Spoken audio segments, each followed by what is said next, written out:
नमस्कार दोस्तों, स्वागत है आपका हमारे YouTube चैनल हिंदू कुल में। दोस्तों, आपने खाटू श्याम के बारे में कई बार सुना होगा। देश ही नहीं विदेश में भी खाटू श्याम के करोड़ों भक्त हैं। लेकिन क्या आपको ये पता है कि खाटू श्याम का द्वापर युग से क्या संबंध है? क्या आप जानते हैं भगवान खाटू श्याम अपने पिछले जन्म में महान योद्धा थे और वे महाभारत युद्ध में भी शामिल हुए थे, और बाद में किस तरह वो बाबा खाटू श्याम बन गए? आखिर क्यों उन्हें हारे का सहारा कहा जाता है?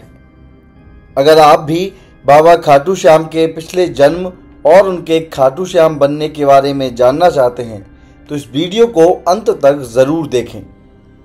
राजस्थान के शेखापट्टी के सीकर जिले में स्थित परम धाम में विराजित हैं बाबा खाटू श्याम। खाटू श्याम का मंदिर बहुत ही प्राचीन है और यहाँ पर प्रतिवर्ष फागुन माह के शुक्ल पक्ष की षष्ठी से 12 तक मेला लगता है। श्याम बाबा की महिमा का वखान करने वाले भक्त राजस्थान या भारत में ही नहीं बल्कि दुनिया के कोने कोने में हैं। तो आइए जानते हैं कि बाबा खाटू श्याम कौन हैं और वो पिछले जन्म में क्या थे और उनकी पूरी कहानी क्या है। महाभारत काल में 5 पांडवों में से मंझले पांडव थे भीम। जब सभी पांडव द्यूत में हारने के बाद अपना वनवास काट रहे थे, तब भीम की भेंट जंगल में रहने वाली हिडिंबा से हुई थी।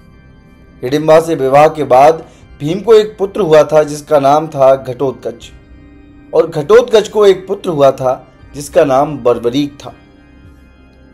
बर्बरीक दुनिया के सर्वश्रेष्ठ धनुर्धर थे।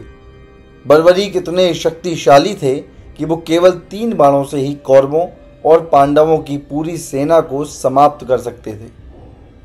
महाभारत युद्ध के दौरान रणभूमि में बर्बरीक दोनों खेमों के मध्य बिंदु पर एक पीपल के वृक्ष के नीचे खड़े हो गए और यह घोषणा कर दी कि वह उस पक्ष की तरफ से लड़ेंगे जो हार रहा होगा।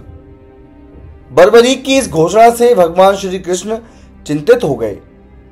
इसके बाद अर्जुन और भगवान श्री कृष्ण बर्बरीक की वीरता का चमत्कार देखने के लिए उपस्थित हुए। कृष्ण ने कहा कि इस वृक्ष के सारे पत्तों को एक ही तीर से छेद दो तो मैं मान जाऊंगा बर्बरीक। बर्बरीक ने तीर को वृक्ष की ओर छोड़ दिया और जब तीर सारे पत्तों को छेद रहा था, कृष्ण ने चुपके से एक पत्ता तोड़कर अपने पैर के नीचे छुपा लिया, लेकिन वह तीर कृष्ण के पैर के पास आकर मंडराने लगा, रुक गया। बर्बरीक ने कहा कि हे प्रभु, आपके पैर के नीचे एक पत्ता दबा है, कृपया पैर हटा लीजिए, अन्यथा यह तीर आपके पैर में भी छेद कर देगा। बर्बरीक देवी के उपासक थे। देवी के वरदान से उन्हें 3 दिव्य बाण मिले थे जो अपने लक्ष्य को भेद कर वापस उनके पास आ जाते थे। इस वजह से बर्बरीक अजेय थे। इस घटना के बाद भगवान श्री कृष्ण चिंतित हो गए क्योंकि बर्बरीक प्रतिज्ञावश हारने वाले का साथ देंगे।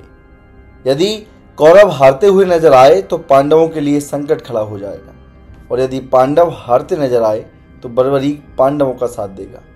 इस तरह वे दोनों ओर की सेना को एक ही तीर से खत्म कर देगा, समाप्त कर देगा। तब भगवान श्री कृष्ण ब्राह्मण का वेश बनाकर बर्बरीक के शिविर के द्वार पर पहुंचे और दान मांगने लगे। जब बर्बरीक से श्री कृष्ण ने शीश मांगा तो बर्बरीक ने रात भर भजन किया और फागुन शुक्ल द्वादशी को स्नान करके पूजा की ओर अपने हाथ से अपना शीश काटकर श्री कृष्ण को दान कर दिया।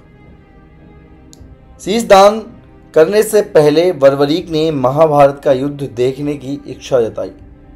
श्री कृष्ण ने उनके शीश को ऊंचे स्थान पर स्थापित करके उन्हें अवलोकन की दृष्टि प्रदान की। इस दान के बाद श्री कृष्ण ने बर्बरीक को वरदान दिया कि कलयुग में वह स्वयं के नाम से पूजित होंगे, और उसी वरदान के कारण कलयुग में बर्बरीक को खाटू श्याम के नाम से पूजा जाता है।